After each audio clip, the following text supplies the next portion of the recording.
Badan Keamanan Laut Republik Indonesia Bakamla RI mengusir paksa kapal China Coast Guard yang menerobos masuk wilayah laut Indonesia. Pemirsa, Bakamla melakukan shadowing dan mengusir kapal China Coast Guard yang mengganggu kegiatan survei dan pengolahan data seismik. Dan Keamanan Lautan atau Bakamla Republik Indonesia kembali mengusir kapal patroli China Coast Guard 5402 yang memasuki Laut Natuna. Badan Keamanan Laut atau Bakamla Republik Indonesia kembali mengusir kapal patroli China Coast Guard 5402 yang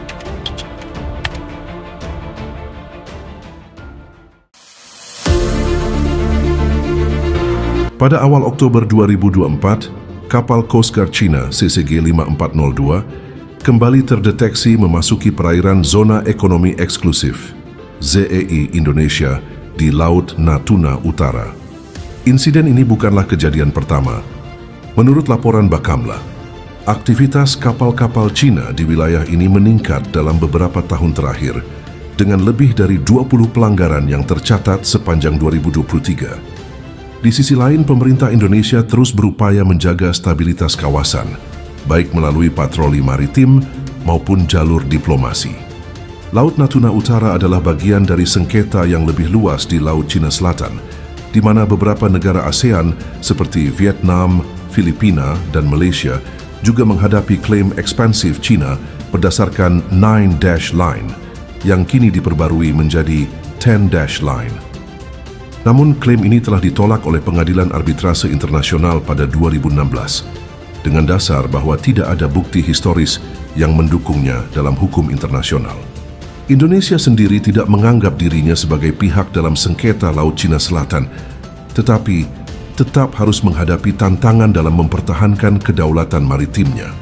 Ketegangan di Laut Natuna memiliki dampak yang luas, baik dari segi ekonomi, politik, maupun pertahanan. Secara ekonomi, nelayan Indonesia di Natuna kerap menghadapi tekanan akibat kehadiran kapal-kapal asing.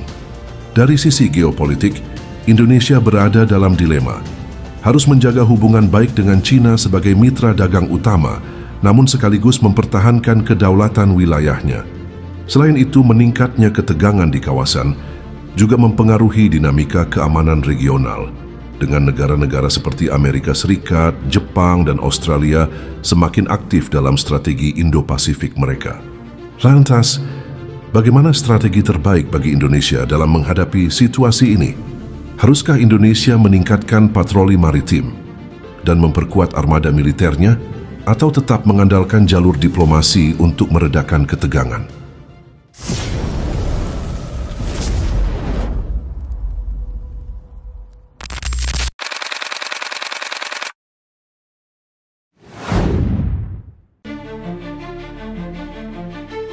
Awal Oktober 2024, kapal Coast Guard China CCG 5402 kembali memasuki Laut Natuna Utara. Bukan sekadar melintas, mereka mengganggu survei seismik yang dilakukan kapal geokoral milik Pertamina. Ini bukan kejadian pertama dan tampaknya bukan yang terakhir. China semakin berani menunjukkan kehadirannya di perairan ini. Dengan dalih patroli rutin, mereka mencoba mempertegas klaimnya atas Laut Natuna. Meskipun secara hukum internasional, perairan ini adalah bagian dari Zona Ekonomi Eksklusif ZEE Indonesia. Tapi kenapa mereka terus memaksa? Sederhana, Natuna itu strategis. Selain kaya akan ikan, kawasan ini juga menyimpan cadangan gas alam yang sangat besar. Ditambah lagi, perairan ini adalah jalur perdagangan penting yang menghubungkan Asia dan dunia. Dengan menguasai wilayah ini, China bisa memperkuat kontrolnya atas Laut Cina Selatan, yang sudah lama menjadi pusat konflik geopolitik. Bakamla Indonesia akhirnya berhasil mengusir kapal tersebut, tapi masalahnya belum selesai. Insiden ini menunjukkan bahwa China semakin berani menekan Indonesia. Pertanyaannya sekarang, apakah ini hanya strategi politik untuk mengetes reaksi kita? Atau ada agenda yang lebih besar yang sedang dimainkan China di Laut Natuna?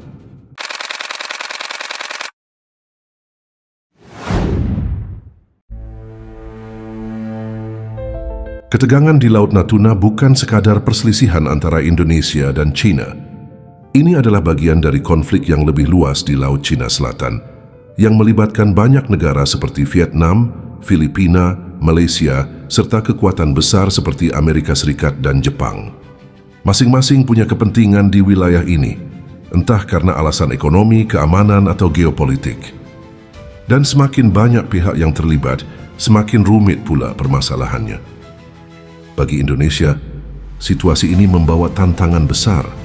Nelayan di Natuna kerap diusir oleh kapal Cina, membuat mata pencaharian mereka terancam.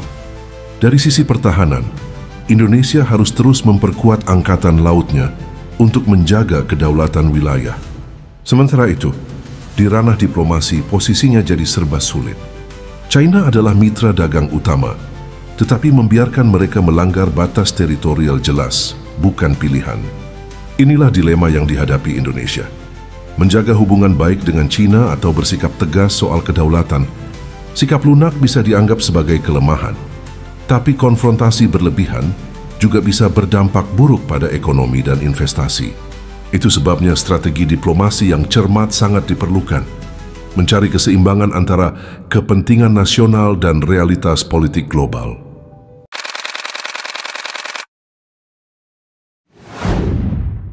China mengklaim Laut Natuna sebagai bagian dari wilayah historis mereka, dan mereka punya cara tersendiri untuk memperkuat klaim itu.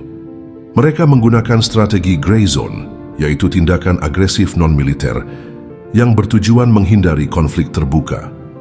Dengan taktik ini, mereka tetap menunjukkan dominasi di perairan sengketa tanpa harus berhadapan langsung dengan negara lain. Dari sudut pandang Cina, kehadiran kapal mereka di Laut Natuna bukanlah pelanggaran, melainkan patroli rutin yang sah.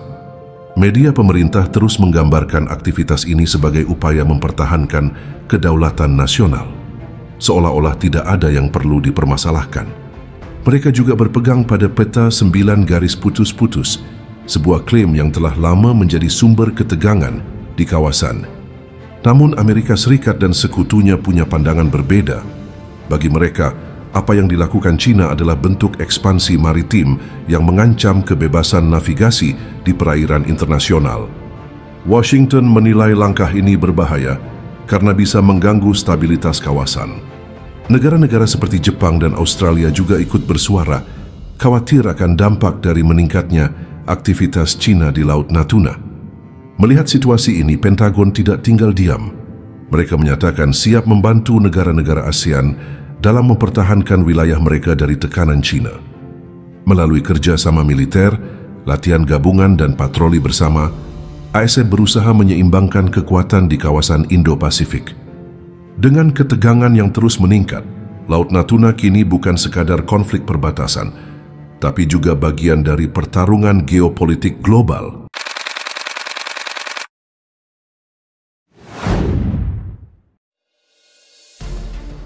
Dari pembahasan tadi, kita bisa melihat bahwa Laut Natuna tetap menjadi titik panas geopolitik yang melibatkan banyak aktor besar.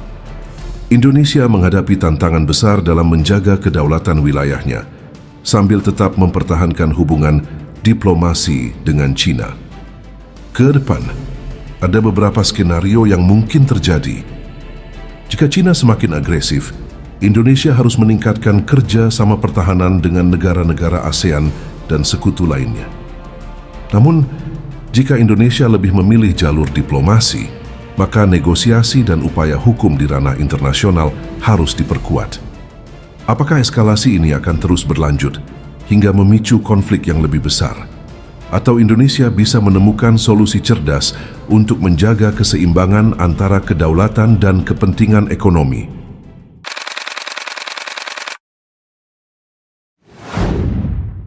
Laut Natuna Utara bukan sekadar soal perbatasan, tetapi juga kedaulatan dan masa depan geopolitik Indonesia.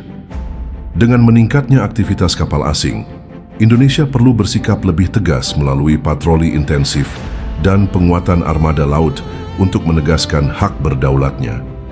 Menurut kalian, apa langkah terbaik bagi Indonesia? Haruskah kita lebih tegas atau tetap menggunakan jalur diplomasi? Tulis pendapat kalian di kolom komentar.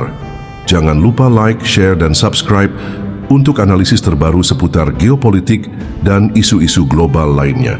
Sampai jumpa di video berikutnya.